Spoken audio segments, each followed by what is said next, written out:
High বন্ধুরা, তোমরা কেমন আছো? আশা করছি তোমরা সবাই খুব ভালো আছো। আমরাও খুব ভালো আছি। আর প্রথমেই ক্ষমা চেয়ে নিচ্ছি, অনেক দিন ভিডিও দিতে পারছি না। তার রিজন হলো নেটওয়ার্ক ইস্যু। আমি তোমাদের আগেও বলেছি আগের ভিডিওতে। সো আজকে তোমাদের সাথে আমি হোমমেড কীভাবে সেরেলাক বাড়িতে বানিয়েছি আমার পকাইয়ের জন্য সেটা শেয়ার করছি, দেখে নাও। আজকে গাইস তোমাদেরকে আমি হোমমেড সেরেলাক বানানো দেখাচ্ছি। অনেকেই অনেক কিছু দিয়ে বানায়, কিন্তু আমি অত কিছু দেব না, ঠিক আছে? আমি কিছু জিনিস দিয়ে করব। আর ফার্স্টে আমি 15 দিনের মতন বানাবো। আমি দেখব যে ওর খেয়ে শুট করছে কি করছে না। ও যদি খেতে পারে দেন আমি আবার 15 দিনের বানাবো। আমি একেবারে 1-2 মাসে বানিয়ে রাখবো না। তো তোমাদেরকে আমি শেয়ার করছি আমি কি কি দিয়ে বানাচ্ছি, ঠিক আছে? তোমরা ভালো করে দেখে নাও। আর যারা বাড়িতে বানাবে তারা অবশ্যই পরিমাণটা দেখবে, পরিমাণটাই হলো মেন। তো চলো তোমাদের সাথে আমি শেয়ার করছি। তো দেখো, আমি কাপের মধ্যে ঠিক আধা কাপটার এই আধা কাপ আমি চাল নিয়েছি। আমি পুরো কাপ নিইনি, এই আধা কাপ আমি চাল নিয়েছি। এই যে দেখে নাও, আমি সব আলাদা আলাদা করে দেখিয়ে দিচ্ছি, ঠিক আছে? তারপরে আমি নিয়ে নেব ঠিক এর পরিমাণ ডাল, মানে মসুর ডাল।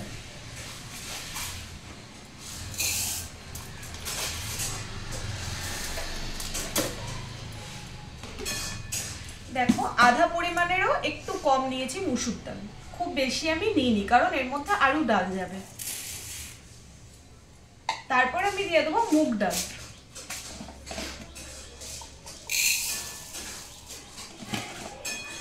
মুগ ডালও সেম চালের আধা নিয়েছিলাম, তার একটু কমও আমি মুগ ডাল নিয়েছি। যেরকম মসুর ডাল নিয়েছি সেই হিসাবে দেখো আমি মুগ ডাল নিয়ে নিয়েছি। আর এখানে আমি গম নিয়েছি। গমটা দেখো একদমই কম, মসুর ডালেরও হাফ আমি গম নিয়েছি। আর আমি বারবার বলছি এটা আমি 15 দিনের বানাচ্ছি, এটা আমি 30 দিনের বানাচ্ছি না। তারপরে আমি এখানে দিয়ে দেবো কিছু কিশমিশ।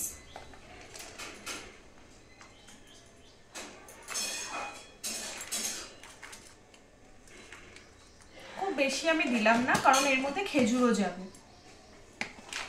তো এখানে আমি একটু ছোলার ডাল নিয়েছি, দেখে নাও, ঠিক আছে? এখানে আমি ছোলার ডাল নিয়েছি। আমি ছোলার ডালও দিচ্ছি, কারণ অনেকে দেখেছি অনেক ধরনের ডাল দেয়, এবং ভর্তি ডাল দিয়ে একটা সেরেলাকের মধ্যে আমার মনে হয় না কোনো লাভ আছে। সব প্রোটিনই যদি একটার মধ্যেই দিয়ে দিই কোনো লাভ নেই। আমি তোমাদের বিভিন্ন ধরনের সেরেলাক বানানো দেখাবো, ঠিক আছে? আপাতত আমি একটা দেখাচ্ছি। এটাও আমি তোমাদের গ্লাসের মাপ দেখেই দেখাচ্ছি।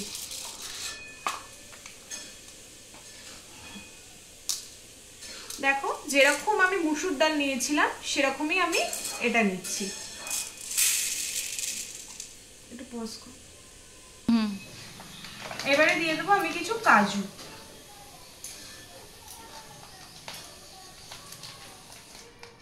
তার জন্য আমি রেডি।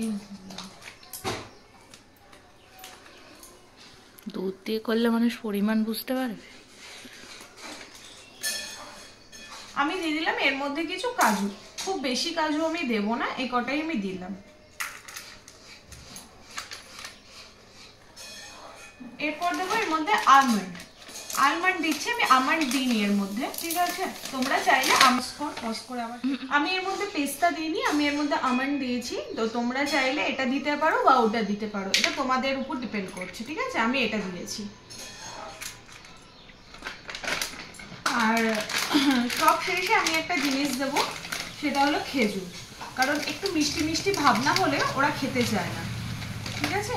তার জন্য আমি খেজুর এনেছি। আর তোমরা দোকানের মানে নর্মাল যে খেজুরগুলো ওগুলো নিয়ে ওর মধ্যে অনেক চিনি মেশানো থাকে।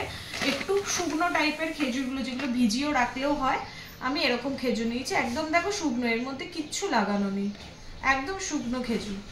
তো আমি এটা নিয়েছি।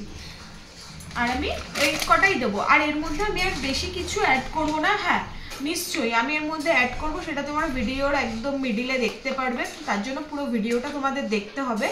এর মধ্যে সবথেকে বেশি উপকারী এমনই একটা প্রোটিন জিনিস রয়েছে যেটা আমি মিডিলে অ্যাড করব। সো এখন আপাতত তোমরা এটা দেখে নাও কি কি দিয়েছি। চাল, মসুর ডাল, মুগ ডাল, গম, ছোলার ডাল, খেজুর, এটা হলো কাজু, কিশমিশ আর আমন্ড। ঠিক আছে, আমার এটা উপকরণ। আর এর মধ্যে মিডিলে সব থেকে যেটা প্রোটিন আর সব থেকে বাচ্চার জন্য এখন যেটা ভালো সেটা আমি দেব।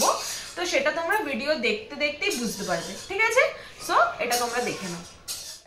প্রথমেই সব উপকরণগুলোকে ভালো করে জল দিয়ে ধুয়ে নেব, কারণ চালের মধ্যে অনেক নোংরা থাকে, তার জন্য এগুলোকে ভালো করে ধুয়ে নিতে হবে।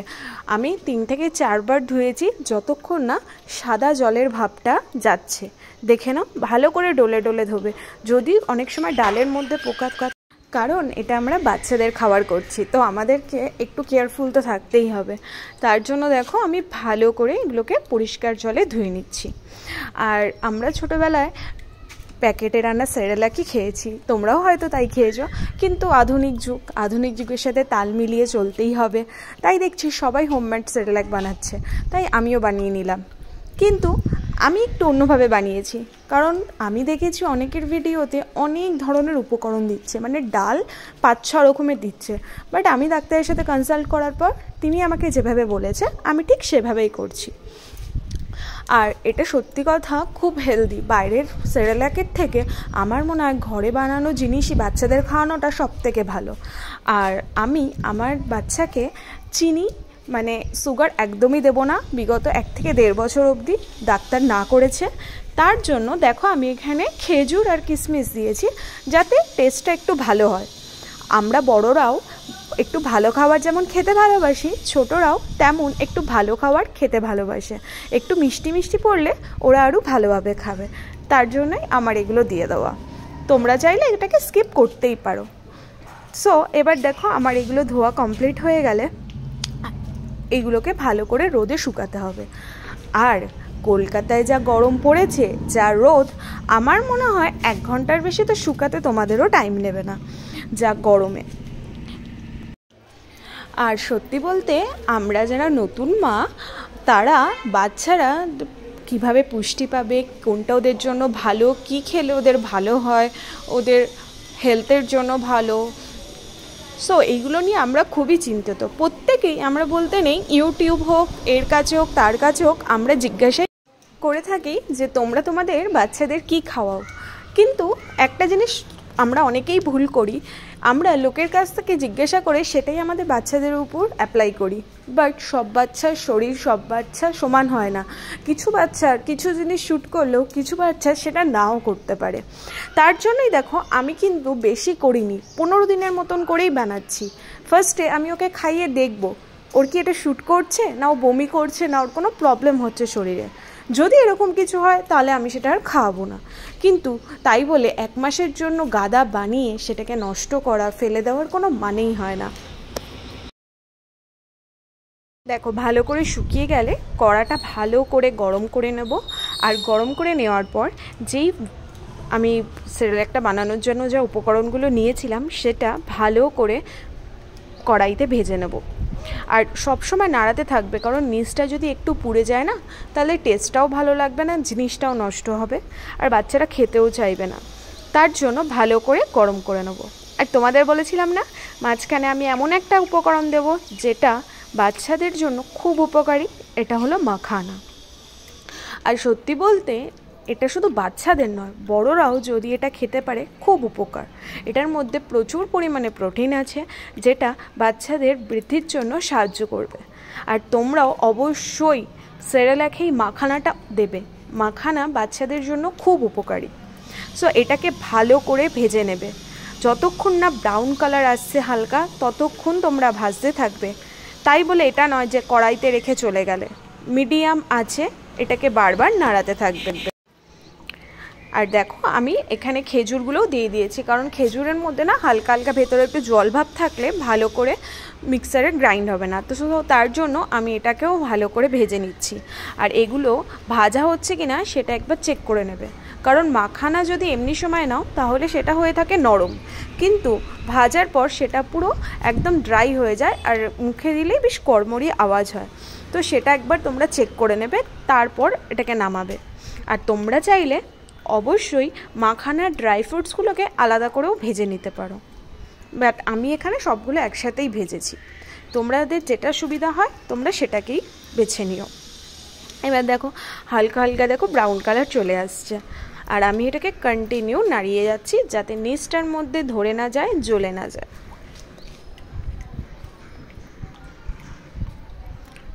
আর এটা আপ টু 6 মান্থ থেকে তুমি 12 মান্থ অবধি খাওয়াতেই পারো, এতে কোনো অসুবিধা নেই, ঠিক আছে। আর ফার্স্টে তোমরাও একটু অল্প করে বানিয়ে দেখো যে তোমাদের বাচ্চাদের শ্যুট করছে কিনা।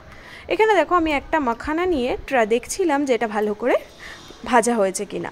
আর দেখো ভাজা হলে না পুরো একদম মুড়িয়ে দেখো এরকম পাঁপড়ের মতন ফেটে যায়। আর যদি দেখো যে না হয়নি ওরকম, তাহলে আরেকটু ভেজে নেবে, না হলে ভালো করে মিক্সারে সেটা গ্রাইন্ড হবে না আর তোমাদের বাচ্চারাও খেতে পারবে না। সো দেখো এখানে আমি আবার ভেজে নিচ্ছি। আর তোমরা কারা কারা এরকম হোমমেড সেরেলাক করে খাওয়াও তোমাদের বাচ্চাকে, অবশ্যই আমাকে কমেন্টে জানিও। আর তোমাদেরকে আমি আরও অনেক ধরনের সেরেলাক দেখাবো বানিয়ে। ফার্স্টে আমি এটাই দেখাচ্ছি কারণ দোকানে বিভিন্ন ধরনের পাওয়া যায়, সো আমিও তোমাদের বিভিন্ন ধরনের করে দেখাবো। এটা যেহেতু আমার প্রথমবার, তাই আমি ফার্স্ট অল্প করেই ট্রাই করে দেখছি। আর এখানে দেখো আমার এগুলো সব ভাজা হয়ে গেছে, দেখো লালচে বাদামি ভাব চলে এসছে আর প্রচণ্ড কুচমুচে হয়েছে। আর যেই এরকম হয়েছে তা আমি বললাম যে না এবার ভাজা হয়ে গেছে, এর বেশি ভাজলে হয়তো এবার এটা পুড়েই যেতে পারে। তো আমার ভাজা কমপ্লিট। আমি এটাকে ভালো করে একটা থালার মধ্যে নামিয়ে ফার্স্টে সেটাকে ঠান্ডা করব। কেউ কিন্তু গরম জিনিসটাকে মিক্সার গ্রাইন্ডারে দেবে না, তাহলে জিনিসটার মধ্যে একটা পোড়া পোড়া গন্ধ আসে আর স্মেলটা একদম কারোর ভাল লাগে না, আমাদের বড়দেরই ভাল লাগে না, তো ছোটরা আর কি খাবে বলো। তাই ফার্স্টে এটাকে একটা বড় থালার মধ্যে নিয়ে 1-2 ঘন্টা ফ্যানের তলায় বা ঠান্ডা জায়গায় রেখে দাও। এটা নর্মাল রুম টেম্পারেচারে রাখলেও চলবে। এটা তাহলে কি হবে, এটা পুরো একদম ঠান্ডা হয়ে যাবে। ঠান্ডা হয়ে যাওয়ার পর মিক্সার গ্রাইন্ডারে এটাকে ভালো করে গুঁড়ো করে নেবে, ঠিক আছে। আর তোমরা না বারবার একটুখানি না খুলে দেখো চামচ জিনিসটাতে যে ভালো করে হয়েছে কিনা, কারণ আমার না প্রথমবারেরটায় না ভালোভাবে হয়নি, তাই আমি আবার ওটাকে করেছিলাম। সো ওটা একটু খেয়াল করে নিও, কারণ বাচ্চারা খাবে তো একটু মিক্সারটা ভালো করে মিক্স না হলে তাহলে কিন্তু জিনিসটা ওদের গলায় আটকে যাবে।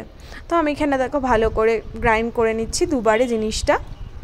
তোমরাও ঠিক এই প্রসেসেই করো, আশা করি তোমাদের এটা উপকার হবে। আর এটা আমার মনে হয় দোকানের সেরেলাকের থেকে ঘরের এই সেরেলাক বানিয়ে খাওয়ানোতে বাচ্চারা অনেক পুষ্টি পাবে। আর এই বাইরের খাবারের জন্যই না বাচ্চারা এত অসুস্থ হয়ে পড়ে, তার জন্যই ডাক্তার আমাকে বলেছে যতটা পারবে ততটাই ঘরের খাবার খাওয়াও। বাইরের খাবার টেস্ট হয় বেশি, কিন্তু ঘরেরটা উপকারী বেশি। তো তোমরা কোনটা বেছে নিচ্ছ বন্ধুরা জানিও। আর দেখো এখানে আমি একটা শুকনো বাটির মধ্যে এই সেরেলাকটিকে ঢেলে নিলাম। তারপরে একটা এয়ারটাইট কৌটো নেবে তোমরা, যাতে হাওয়া না লাগে, হাওয়া লাগলে কিন্তু জিনিসটা পুরোটাই নষ্ট হয়ে যাবে।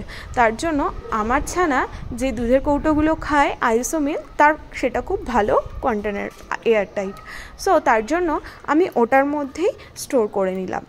সো আমি সকালে আর বিকালে দুবেলাই খাওয়াই, তোমরা চাইলে খাওয়াতে পারো। সকালের দিকটা একটু ভারী জল খাবারের জন্য এই সেরেলাক একদম পারফেক্ট। আর দেখো আমি কৌটোর মধ্যে নিয়ে স্টোর করে নিচ্ছি। সো তোমাদের ভিডিওটা ভালো লাগলে অবশ্যই লাইক কমেন্ট শেয়ার করো। আর তোমরা যেভাবে আমাকে সাপোর্ট করছো সত্যি আমি খুব খুব খুব কৃতজ্ঞ। আর তোমরা চ্যানেলটিকে সাবস্ক্রাইব করো আর শেয়ার করো। আর তোমরা কেমন আরও ভিডিও দেখতে চাও আমাকে অবশ্যই জানিও, এরপর থেকে আমি কন্টিনিউ তোমাদেরকে ভিডিও দেব। আর তোমরা এভাবে আমার পাশে থেকো। তোমাদের অসংখ্য ধন্যবাদ, তোমাদের এই ভালোবাসা পেয়ে আমি সত্যি খুব খুশি। সো এ দেখো আমার সেরেলাক বানানো রেডি, আর এটাকে আমি স্টোর করে রাখলাম। সো আমাদের মতন ছোট ছোট ইউটিউব ক্রিয়েটাররা যদি 100টা সাবস্ক্রাইবার ছাড়িয়ে যায় তাহলে আমরা খুশিতে আপ্লুত হয়ে যাই। একটা সাবস্ক্রাইবার বাড়া মানেও আমাদের কাছে অনেক। আর সেখানে তোমরা আমাকে ভালোবাসা দিয়ে আমার 300 ক্রস করিয়েছো, তো তার জন্য তোমাদের সবাইকে অসংখ্য ধন্যবাদ। সো দেখো আমার সেরেলাক বানানো রেডি, এটা আমি স্টোর করে রাখলাম, তোমরাও এভাবে স্টোর করে রেখো। সো আজকের জন্য চলো টাটা বাই বাই, ভালো থেকো।